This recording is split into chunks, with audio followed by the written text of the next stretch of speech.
Hey guys, we're almost there. It's almost Christmas. By the time you see this video, it's going to be the day before Christmas Eve. So I am excited to show you this tutorial. I did some snowflake lollipops and a 2D hand carved girl blowing snow. So first thing we're going to do is make this 2D girl. So what I did was I found another image online that was not copyrighted, and I printed it with my edible printer. And all I'm doing, I just cut it out. I rolled out a piece of fondant, and I'm just adding some piping gel onto the back. That's how I like to attach my edible images to the fondant backing. I always put fondant backing under an image because that keeps it from warping so much. So just brush on your piping gel, being careful to keep it just on the back because these images can smudge very easily. And just place it on your fondant gently and try to make sure that you have removed all the air bubbles by just pressing down on it and rubbing it just a little bit. And since this fondant had sat for a couple minutes, it was much easier to cut than if you were to cut it right away. That's one of my helpful little hints when you are doing sculpted and carved out fondant pieces, is roll it out and let it sit for a while, because that way it gets a little firmness to it and it doesn't stretch. Now we're going to use a knit mat on some more fondant to add that 2D appearance to this image. Just by using just this one little thing, adding these little details makes it come to life. And I'm just cutting them to the right size. So I'm doing the hat and I'm doing the cuffs of the sweater and then the ball of the hat. So the rim of the hat, I don't even know what you call that, the trim of the hat, and then the ball. And I'm attaching those onto the edible image with some more piping gel.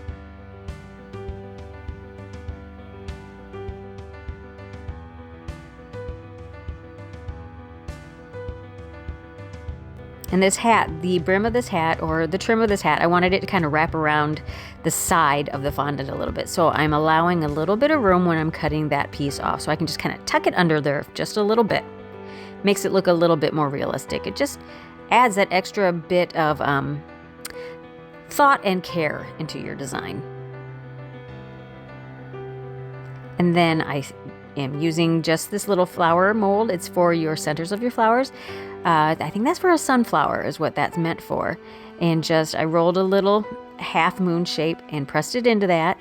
And I am just attaching with that gel and redefining the shape a little bit and using the end of my Dresden tool to poke in a little bit more defined texture.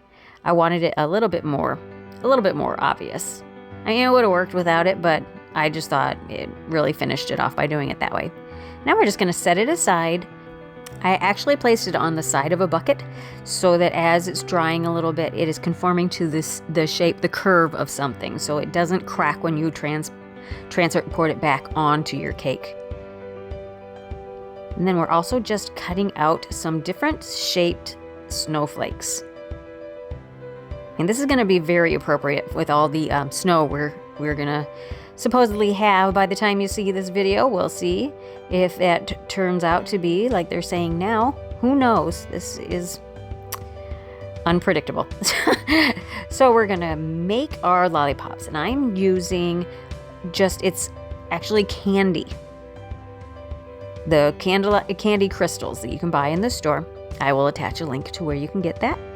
And you just make it according to the directions on the back of the packet. And then I'm just putting a little bit of vegetable oil inside of the mold so that it makes a little bit easier release. I placed some of the snowflakes inside first and then attach your sticks. Now this needs to get to a 300 degrees. And then I take it off the heat, add your peppermint. I added peppermint extract. You could use whatever flavor you want, as long as it's a clear, Lorraine's, however you say that flavoring. And then put it in the little measuring cup so that some of the bubbles kind of move to the surface. before you pour it into your molds. And then the ones that did not have the snowflakes, I just used really small little dragées. Set those aside to cool at room temperature. It takes about, I'd give it half an hour to be on the safe side. And in the meantime, I went ahead and I added this, it's the watercolor technique. Kind of spatula it on and then just kind of remove the surface a little bit, just to smooth them out a little bit. But don't worry if there's texture, because I'm kind of just going for just like a little backdrop behind the girl. Kind of going for the snow look a little bit with the lighter blue and then go in with the white. It's not really supposed to be snow, but just kind of the look of in the background, there's some landscape behind her. And yes, I did go ahead and frost this cake before. I didn't show that just because there was a lot of details in this cake, and it just to cut down on time, you can see me frosting cakes in most of my other videos. And this was a 4-layer, I believe, 4-layer 6-inch cake.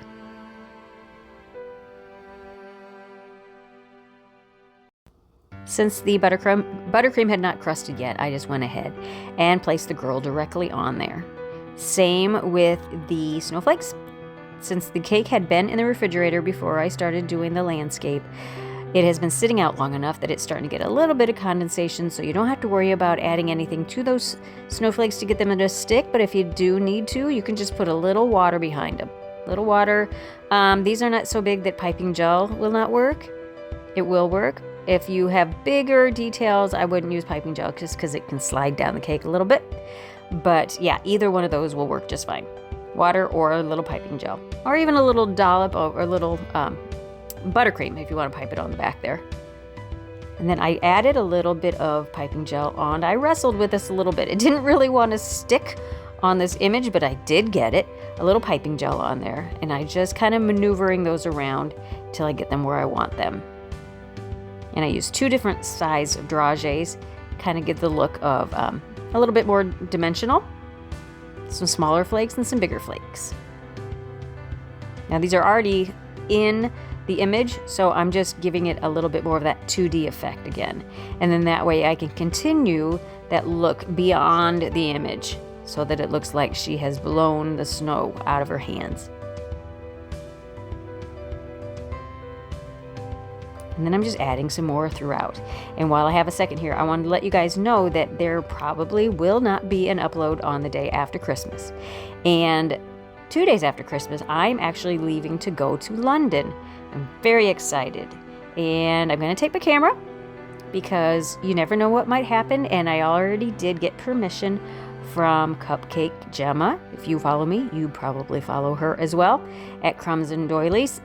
And I'm going to go there. I'm going to try to make my best effort to go there, and I got permission to go ahead and film while I'm there. So that will be exciting if I can get that to work out. And then I just piped red dollops on the top and then placed those snowflakes in between at an angle. And I'm just topping it off with those lollipops. Just place them however randomly looks good to your eye. And there she is. She's all done. And I think this one turned out really, really neat. This was kind of an afterthought, and I went for it, and I'm very glad I did because I think it's definitely representative of this time of the year. So I hope you enjoyed it, and I hope you have a very Merry Christmas. So thank you guys so much for taking the time to watch my video. And if you'd like to watch some other videos, go ahead and click on the link to one of these other videos shown here. And if you would like to check out my other social media, I am on Facebook and Instagram under the same name, Sophisticakes by Mary. And please take the time to share, like, subscribe, and hit the notification bell so that you know when I upload another video. Thank you so much, and we'll catch you on the next tutorial.